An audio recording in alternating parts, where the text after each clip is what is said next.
5 months from near bankruptcy to $20 million in ARR. That's the remarkable story of Bolt, the AI development platform that proved sometimes the best pivots come when you have nothing to lose. The story begins in 2017 when StackBlitz formed with a vision to help everyone build incredible apps.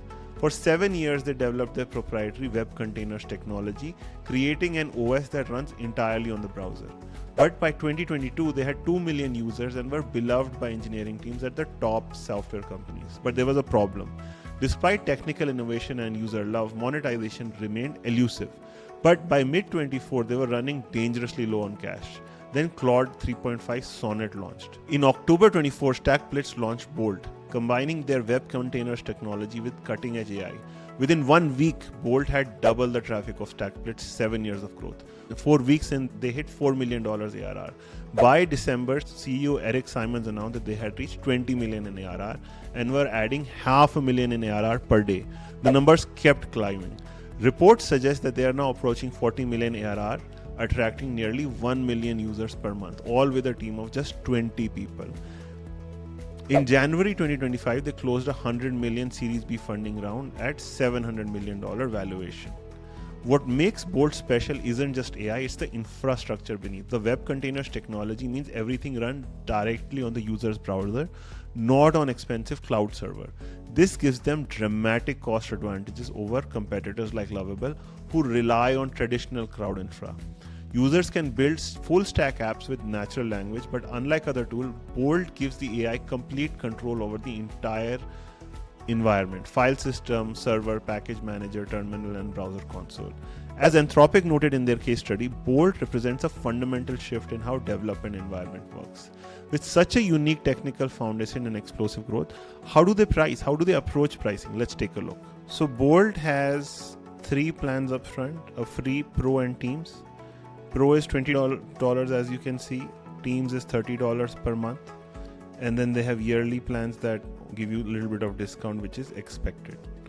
Now, let's look at other things that they're saying here. Here you can have public and private projects. In free, Bolt makes it clear how many credits you get per month and what is your daily limit. I like that they're actually serious about offering something in their free plan, as opposed to Lovable, where it was not really clear what is being offered there. On the Pro plan, you get public and private projects. You start at 10 million tokens. So while Lovable's pricing metric was credits, Bolt's pricing metric is tokens, right? And you can see how a buyer can be so confused. Like one person is saying 250 credits per month and the other person is saying 10 million. It's hard to keep this economy straight as a user. And they're saying, okay, no daily token limit, increase file upload limit. So I like that there is no daily token limit because that creates undue pressure. And I like the fact that unused token roll over to the next month. And then Teams is not that much more expensive compared to this. And then you get centralized billing and team level access management. And they also have an enterprise plan. And they also sort of paper over this thing saying dedicated support, SSO, private NPM registries, custom needs. All right. So in terms of their packages, they really have Pro, Teams, and Enterprise. I again have this critique for Bolt that they really don't know what enterprises need. They're saying anything that is more complex than me selling you Pro or Teams is Enterprise.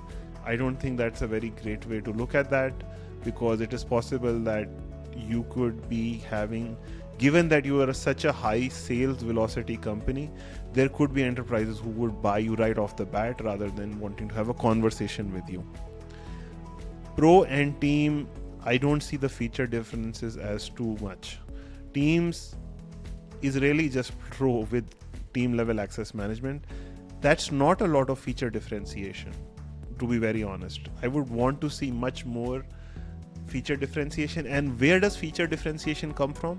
Feature differentiation comes from really understanding how teams will develop rather than individual users. And I'm not seeing enough granularity there. So in their packaging, I will give them a 6.5 or a 7 out of 10, just because they actually have an additional plan here, which I had wanted Lovable to have. In terms of their pricing metric, they're saying tokens. So let's see how clearly they explain what tokens are. AI tokens are complex topic related to all AI apps, not just Bolt. You can learn more about tokens here. For Bolt, it is important to know most token usage related to syncing your project's file system to the AI. The larger the project, the more tokens used per message. Our top priority is to increase the efficiency of token usage in Bolt. We continue to make improvements. All right. What are token limits? Okay. I like that they have used a metric that is used for LLM products as well. And that I do not have to do further thinking on tokens, and they have normalized these tokens to, let's say, what a Claude or what an OpenAI will charge. I really like that because helps me do less thinking as a user, and it's more focused inherently on pay as you go. So I will give them a higher rating just for that reason. Again, I'll give them a 7 out of 10 for the understanding of the pricing metric and the ability for unused tokens to be rolled over, which is important, which very few people do, by the way. Now, I do not see upfront, perhaps it exists, but since I cannot see it, I will still critique this, that I do not see an overage. This is still, at the end of the day, a 3-part tariff, and I do not see an overage. So I will critique that. And then I do not see a different token limit for Teams as well. So Teams is really just an add-on basically to Pro, because it doesn't even have a different number of token limits. Therefore, my question is, what happens after this 10 million token limits? Can I buy more? Is there an overage chart you have? And what if I spend really a lot more? Do I get volume discounts? All of that needs to be addressed. Regardless, I will give them a 7 out of 10. As far as price point is concerned, again, there is not a lot of difference between $20 and $30. Proper Teams plans, if you're really thinking about the willingness to pay of what Teams have, Teams are probably going to have a much higher willingness to pay than $20 for like individual users. I can see that $30 probably justified because the features are not that well added, but I would want both an upgrade in the plan as well as the price point for Bolt to make more money. That is my critique. So overall, roughly in the 7 by 10 range for all attributes. I think even Bolt is leaving some money on the table by having a badly designed team plan at a badly designed price point, and lack of understanding of what team or enterprise customers really need. Then they could be making much more money, but they're on a better thought process than Lovable is.